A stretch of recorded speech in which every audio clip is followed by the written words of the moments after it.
Let's check in on Bob Iaccino's take on the number. He's the founder, he's chief strategist of Path Trading Partners. He's joining us this morning to take a look at the data. Bob, we're looking at it here right now. It looks like the permits came in a little bit above expectations. The starts came in below, but both declined from prior levels.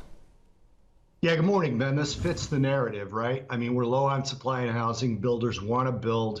They take out permits. They can't build because they don't have the supplies.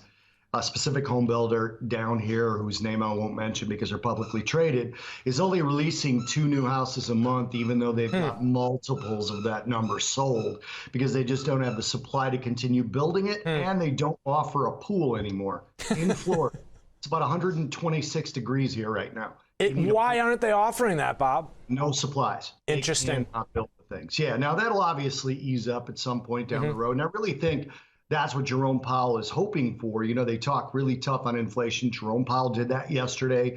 He said that you might, well, I'm paraphrasing, of course, but he basically implied we might have to endure a small recession in order to get inflation back toward the Fed's target. We all know we're about 3 to 4 times past the Fed's target, depending on whether you're looking at core PCE or headline CPI, just kind of the range of inflations that they look at.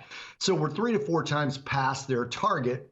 And I think down the road, when the assets really start to get hit, when consumers really start to hurt, and I would argue we're already seeing that. If you looked at your retail sales number yesterday, Ben, it was strongish, right? But then you go to the Fred, St. Louis Fed's website, Fred, and you see that the inflation adjusted retail sales is actually negative. Yeah, how about the New York, the data, Empire State data, negative as well?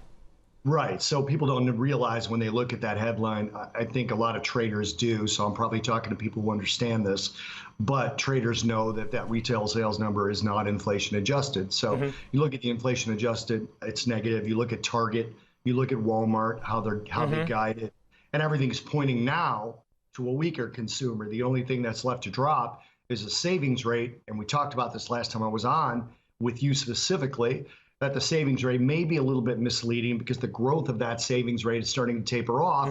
That means the lower middle class to lower level socioeconomic spectrum consumer has run through their savings. It's just the wealthier consumer now that still is adding to that savings, and that's going to ebb away as well. Okay, so it fits the narrative, Bob. I guess the question here being, does it fit the objective? I mean, this is what Fed Chair Jerome Powell and the FOMC is really trying to achieve. They want to slow the economy down, but not necessarily crash land it.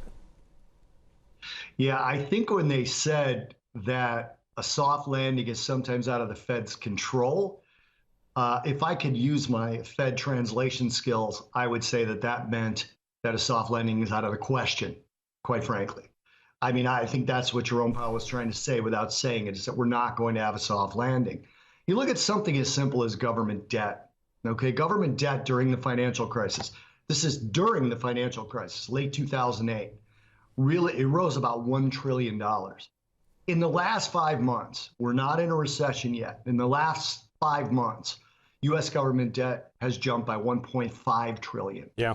Now, if you just go back 5 months, the 10-year was at 187. Yeah. The 5-year was at 165. They're higher now, quite a bit higher. So servicing that debt gets more and more difficult every single day. And the debt has leveled off, but we still have that extra 1.5 trillion that the government has to service. So there's going to be a period of time where Jerome Powell comes up against not only a weakening consumer, but a government that's trying to service massive amounts of debt that's increased by 1.5 trillion at almost double the interest rates, not quite, but almost double the interest rates that it was at 5 months ago. Yeah, during that period, I remember, well, back then the 2-year down around 0.5%, I think it was. Bob, talk to us about what this means for the U.S. dollar relative to some of the other foreign currencies, because Fed Chair Jerome Powell needs to kind of act accordingly, but the ECB a bit late to the party at this point. And while we're hearing that come July, they may start to get a little bit more aggressive and participate as well. That's got the dollar off recent highs, but we're still talking about multi-decade highs, 20-year highs for the greenback. Yeah, I think until the Fed implies that they're going to slow down in their tightening cycle and their quantitative tightening, I think the dollar is still the play. Okay. Everything that goes parabolic eventually pauses, and I really think that's what's happening. Bob, if I can interrupt real quick, even if we continue to see inflated data out of, like, I want to just pull this number here. Look at the CPI number out of the UK overnight, 40-year highs, I think it was. I mean, similar to what we're seeing here in the US, I guess I just wonder how long can that continue to be the case if inflation's out of control globally as well, not just here in the US, point being.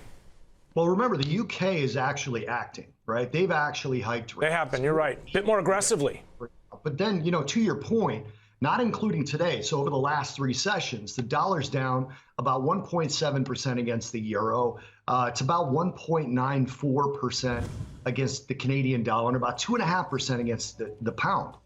So the pound, as you mentioned, as you point out, and rightfully so, is the one that's really moving because their central bank is being the most aggressive. I would argue that Canada is being just as aggressive, but they're so tied to us that if we start to slow down, they're going to slow down as well. The ECB is the central bank I would not want to be a part of in any way, shape, or form because they have massive problems. Germany just announced that they're going to end purchases of crude oil from Russia. That's a big deal. They're going to do it by the end of the year. Russia may actually push that point. We don't know. But so their economy is going to suffer from higher gas prices. JP Morgan yesterday came out and said we should prepare for $6 gas prices here in the U.S. Inflation is sticking. I love that the Fed ignores, I shouldn't say ignores, but takes a secondary look at headline inflation. They like ex-food and energy more. But in this particular case, the food and energy part's likely to be sticky because of the energy part. And that's likely to take away sales from other things and probably calm those core numbers quicker than they'll calm the headline numbers. Here's a quick look at the euro currency. You can see, but stick with this chart for a second because I want to point out we've got the dollar index here. As Bob mentioned, coming off these highs, the euro comes off levels from down below. That inverse correlation, you can see the well-defined trend up here. The question is, I guess, have we seen the top or are we going to continue to consolidate and then one point remove or regain this momentum to the upside? Bob, I just wanted to mention here our neighbors to the north, Canada just reported CPI numbers which topped expectations, 6.8 year over year. The core CPI came in at 5.7 year over year, and month over month CPI across the board, these numbers were higher than expected here. Now, a bit of a downtick from prior levels, except for the year over year numbers. Those were an uptick from prior levels, but month over month here, a little bit of a downtick, but still above expectations. Bob, talk to us a little bit about ultimately rates here in the U.S. then. I mean, we've seen the 10-year starting to inch its way back up to this 3% level. Last week, the 30-year to 3.27, I think it was. I mean, kind of a reflection of what you were speaking to, the points as far as the U.S. dollar and the position the Fed's in. Yeah, I'm short treasuries right now, so long yields, looking for higher yields. I think the 10-year is going to make a run back up to that sort of 328 intraday high. I think it was a 324 settlement high. It might have been 312. I'd have to look back and check. I think we're going to make a run back towards that. And the interesting thing about that, again, these are the kinds of things that's going to put pressure on the Fed. Medium term, and I should honestly probably going to get Oliver pissed off at me again. OJ's going to be pissed off, but it's almost time to buy precious metals and Bitcoin again.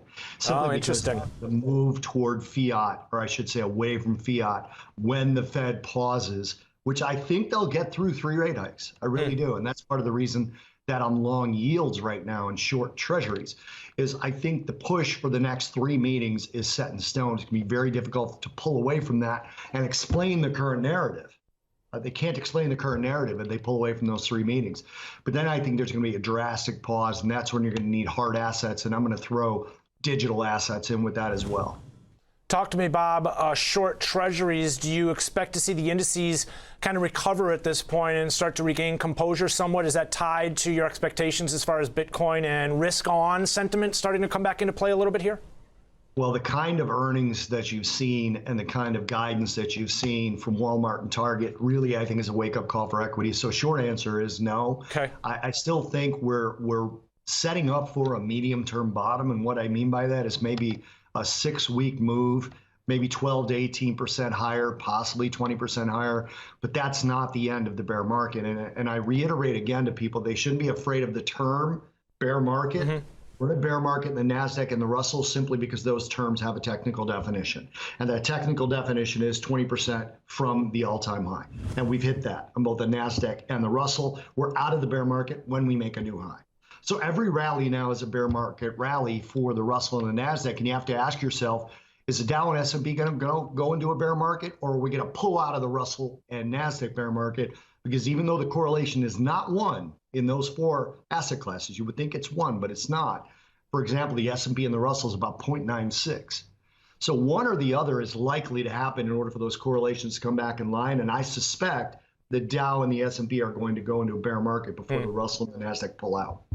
Okay, we've been keeping an eye on that disconnect as we've seen, again, as you pointed to, weakness in the NASDAQ and the Russell relative to the other two majors.